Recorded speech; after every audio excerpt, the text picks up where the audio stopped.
करते हैं आज के स्पेसिफिक ट्रेड्स क्या हैं, क्या क्लियर सिग्नल तो है अब अक्षय, क्या बाय के ट्रेड्स ले रहे हैं और कौन से सेक्टर से ले रहे हैं?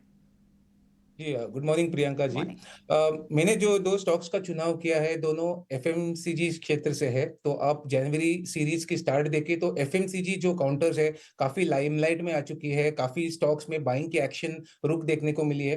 तो यहाँ पे मेरा पहला स्टॉक का चुनाव है जो है डाबर। तो डाबर में आप देखें तो कल एक बहुत स्ट्रॉन्ग मोमेंटम था डे ट्रेडिंग में, अच्छा बुलिश कैंडल क्लोज हुआ है और 550 का जो एक रेजिस्टेंस हुआ करता था उसको ब्रेक करा है। तो मैं एक पॉजिटिव सेटअप मान के चल रहा हूँ डाबर में for short term trading perspective. यहाँ पे आपको डाबर बाय करना है current rate for a target of 585 और आप ये ट्रेड में 556 की स्टॉप लॉस बनाइए। दूसरा ट्रेड मेरा जो एफएमसीजी सेक्टर से है वो है जुबिलेंट फूड। तो जुबिलेंट फूड भी एक कंसोलिडेशन में रहा है काफी ट्रेडिंग सेशंस तक। अभी एक 550 555 ये सपोर्ट बेस पे है जहां बार बार ये उछलता हुआ दिखता है। तो यहाँ वापस सपोर्ट बेस से उछल जाएगा, अच्छी बाय मोमेंटम रिगेन कर जाएगा, ये मेरा मानना है। तो बाय करके चले, 579 का टारगेट बनाइए और स्टॉप लॉस बनाइए 552 की। ऑलराइट, संतोष आपके ट्रेड्स भी बताएं। यस, मेरे भी दो ट्रेड्स है, दोनों ही बाइंग साइड है। जैसा मैंने कहा कि बैंकिंग स्टॉक्स में एक स्ट्रेंथ बनी हुई है, तो मेरा पहला स्टॉक बैंकिंग स्पेस से ही रहेगा। डीसीबी बैंक इस स्टॉक की बात करें तो इसमें बहुत ही अच्छा वॉल्यूम के साथ ब्रेकआउट आया है, तो यहाँ पे खरीदारी करना चाहिए। 162 का टारगेट रहेगा, 152 रुपीज का स्टॉप लॉस रहेगा। दूसरा स्टॉक मेरा जीएमआर इंफ्रा स्टॉक और जीएमआर एयरपोर्ट, जिसका सिंबल जीएमआर इंफ्रा है। मैं इस पे कई दिनों से बुलिश हूँ और इसका स्ट्रक्चर काफी स्ट्रॉन्ग है। कल भी अच्छे वॉल्यूम के साथ इसने एक इंपॉर्टेंट रेजिस्टेंस को क्रॉस किया है।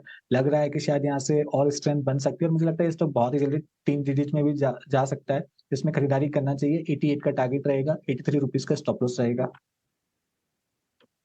ठीक है, चलिए जीएमआर एयरपोर्ट्स, कल भी बड़े ब्लॉक्स लगे जीएमआर एयरपोर्ट्स पे, अब 88 तक का टारगेट आ रहा है। ठीक है, सारी दोनों एक्सपर्ट्स की स्ट्रैटेजी हमारे सामने आ गई है, लेकिन चलिए बढ़ते हैं आगे। पैनल पर हमारे साथ सुमित मूलचंदानी भी हैं, उनसे भी समझते हैं वो आज कैसे ट्रेड कर रहे हैं। सुमित, मॉर्निंग, आपके trades. Hi, good morning to all. तो पहले एक छोटा सा निफ्टी और बैंक निफ्टी का देखिए। बैंक निफ्टी काफी अच्छा एक ब्रेकआउट लेवल है। अगर आप लोअर टाइम फ्रेम पे देखेंगे तो अपना एक रेजिस्टेंस क्रॉस करके एक न्यू हाई की तरफ अप्रोच करने की ट्राई कर रहा है। तो यहाँ पे हम एक ट्रेलिंग स्टॉप लॉस के साथ बने रहेंगे। अगर स्पॉट लेवल की बात करें तो 48,000 will be our trailing stop loss for the target of 48,600। These are the spot levels. तो 48,600 अगर क्रॉस हो रहा है तो बिल्कुल ये 49,000 के लिए अप्रोच करेगा। तो यहाँ पे बाय ऑन डिप्स की स्ट्रेटेजी रहेगी। निफ्टी में थोड़ा सा कंसोलिडेशन रह सकता है, लेकिन स्पॉट लेवल में 21,700 के अपसाइड अगर मार्केट सस्टेन कर रहा है तो बिल्कुल यहाँ से एक 100 से 200 पॉइंट्स का रैली देख सकते हैं। आज के जो दो स्टॉक रहेंगे दोनों बाय साइड के रहेंगे। देखिए, पहला रहेगा चोलामंडलम इन्वेस्टमेंट, चोला फिन का।